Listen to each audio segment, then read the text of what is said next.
अस्सलाम वालेकुम dear students, class 7 science chapter number 2 हम पढ़ रहे थे ट्रांसपोर्ट सिस्टम के बारे में। आज हमारा उसका 12th लेक्चर है।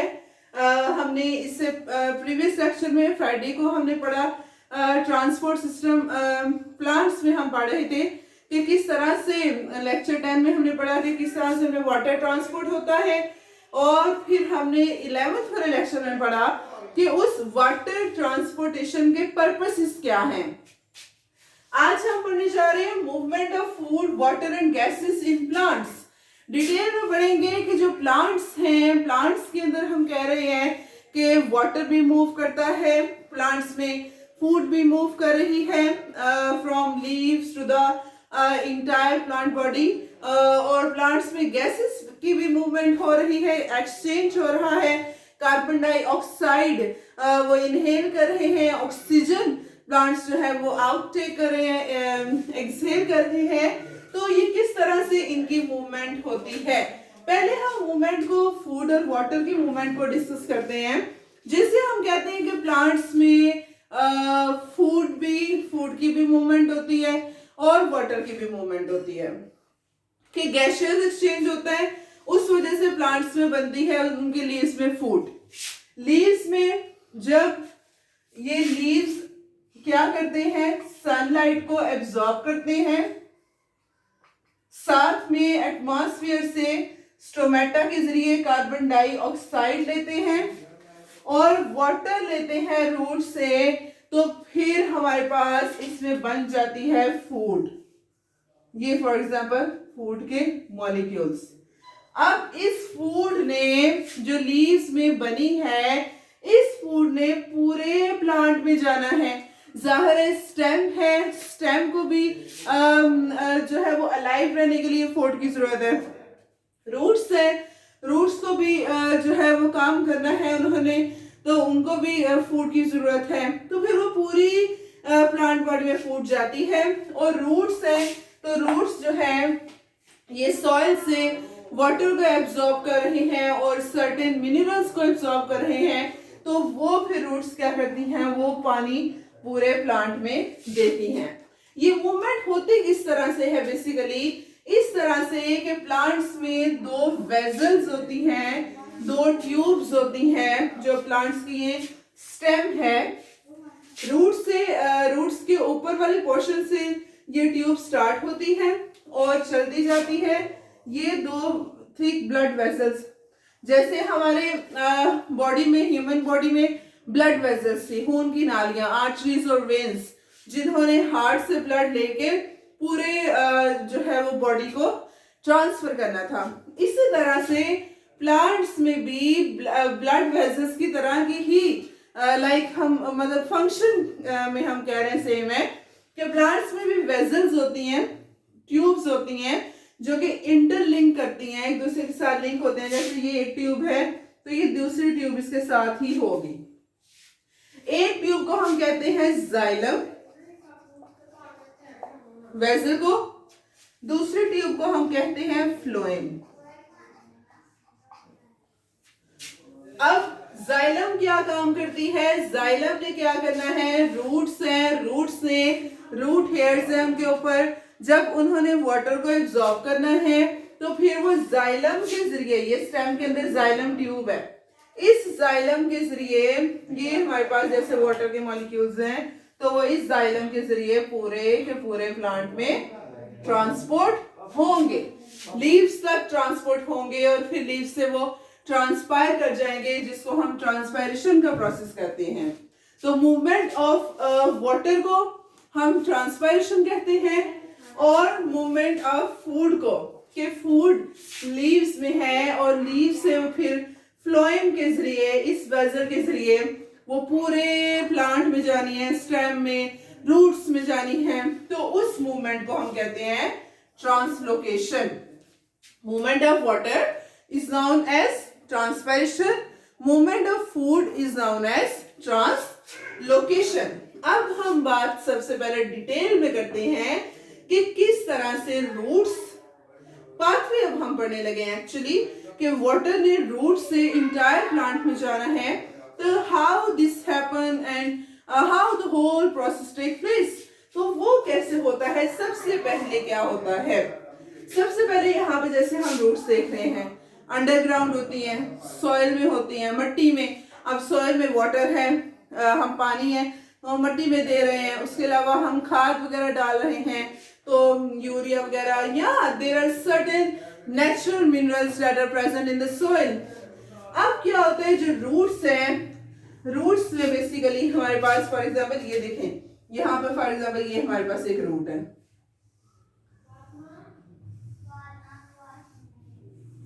रूट्स में हमारे पास क्या होते हैं, छोटे छोटे हेयर्स होते हैं जिनको हम रूट हेयर्स कहते हैं.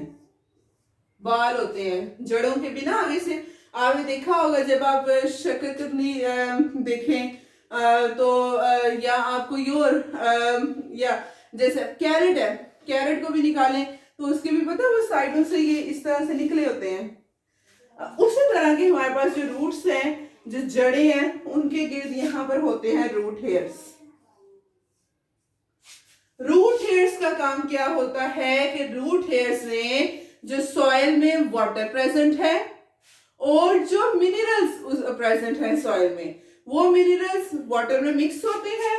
रूट हेयर्स फिर क्या करते हैं, उस वाटर को एब्जॉर्ब करती हैं. उस वाटर को एब्जॉर्ब करती हैं किस प्रोसेस के जरिए, डिफ्यूजन के प्रोसेस के जरिए.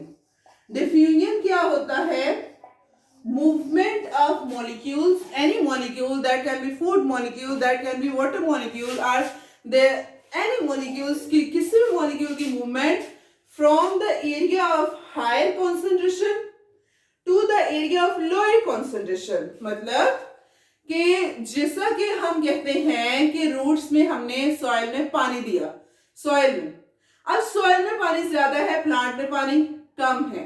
कहां पर हाई कॉन्सेंट्रेशन है पानी की, सॉइल में, प्लांट्स में लो है. तो वो वाटर के मॉलिक्यूल सॉइल से प्लांट की तरफ मूव करना स्टार्ट कर देंगे. उस प्रोसेस को हम डिफ्यूजन कहते हैं. तो डिफ्यूजन के प्रोसेस के जरिए ये जो वाटर मॉलिक्यूल्स हैं, ये रूट्स जो हैं, इन वाटर मॉलिक्यूल्स को एब्जॉर्ब करेंगी और ये वाटर मॉलिक्यूल्स जब रूट्स में आएंगे, अब रूट के अंदर एक मजा है, इतना पानी आ गया है, रूट्स में एक प्रेशर क्रिएट हो गया. जब एक प्रेशर रूट्स में क्रिएट हो जाता है, वाटर प्रेशर, तो अब उस प्रेशर को कम तो करना है. उसको कम करने के लिए फिर रूट से पानी कहां पे मूव करना शुरू कर देता है, जाइलम वेसल में. जाइलम वेसल्स प्रेजेंट हैं स्टेम में.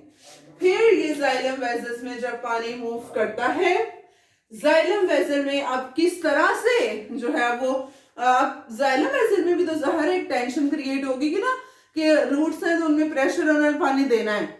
जाइलम वेसल में ऐसी क्या चीज है जिससे पानी लेने के लिए मजबूर कर देती है, दैट इज ट्रांसपायरेशन. लीव्स में अब जाहिर है सनलाइट है, सुबह का टाइम है, अब लीव से पानी ट्रांसपायर हो रहा है, उड़ रहा है, ऊपर की तरफ उड़ रहा है, वेपोरेट हो रहा है. अब जब पानी वेपोरेट हो जाता है ना, तो लीव्स में पानी की अमाउंट कम हो जाती है. अब जब ये पानी की अमाउंट लीव्स में कम हो जाती है, तो ये चीज स्टेम्स में फिर सक्शन पैदा कर देती है. सक्शन, सक करना, वाटर लेना. तो ये स्टेम में एक सक्शन की प्रॉपर्टी पैदा कर देती है कि now there is water deficiency at the leaves and you have to suck the water from the roots. और फिर स्टेम में जब सक्शन पैदा होती है और रूट्स में जब रूट प्रेशर पैदा होता है, तो तब फिर पानी जाइलम के जरिए ऊपर को मूव करता है. ये थी भाई हमारे पास movement of food and water. ये हमने रूट्स में और स्टेम में अभी तक पढ़ी है. कल हम लीव्स में पढ़ेंगे कि लीव्स में किस तरह से वाटर जो है वो मूव आगे से करता है, वो तो हम पढ़ेंगे कल इंशाल्लाह डिटेल में. लेकिन for a kind information let me tell you कि stem basically it is acting as a bridge between these two, between the roots, between the leaves, because leaves have food to share, roots have water to share, so they share water to the whole plant and the leaves transport food to the whole plant. And how the food and the water is transporting? Basically through this stem.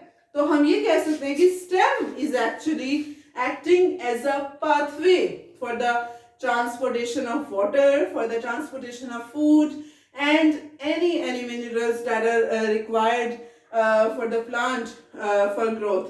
तो ये था भाई हमारे पास movement of food and water. Hope so आपको इसकी समझ आई है कि किस तरह से वाटर और फूड मूव करते हैं। सिंपली आपने बस ये कहना है रूट्स हैं तो रूट हेयर्स के जरिए वाटर को एब्जॉर्ब करेंगी, डिफ्यूजन के जरिए प्रेशर आ जाएगा, प्रेशर आएगा तो पानी स्टेम में मूव करेगा, स्टेम किस तरह से पानी लेगी कि लीव्स में जब पानी उड़ जाएगा तो वो प्लांट स्टेम के अंदर सक्शन पैदा होगी जो कि उस वाटर को ऊपर पहुंचा देगी। तो that was all about movement of food and water in through roots and leaves stems. इंशाल्लाह कल हम लीव्स के बारे में पढ़ेंगे डिटेल में क्योंकि that is a detail topic तो उसको हम आज डिस्कस नहीं कर सकते। सो कल हम उसे पढ़ेंगे। आज के लिए इतना ही। कोई भी क्वेश्चन है तो you can ask in Google classroom any time. हम आंसर देंगे। पूछें, प्लीज पूछें to make your concepts more clear. आज के लिए इतना ही। अस्सलाम वालेकुम, अल्लाह हाफिज।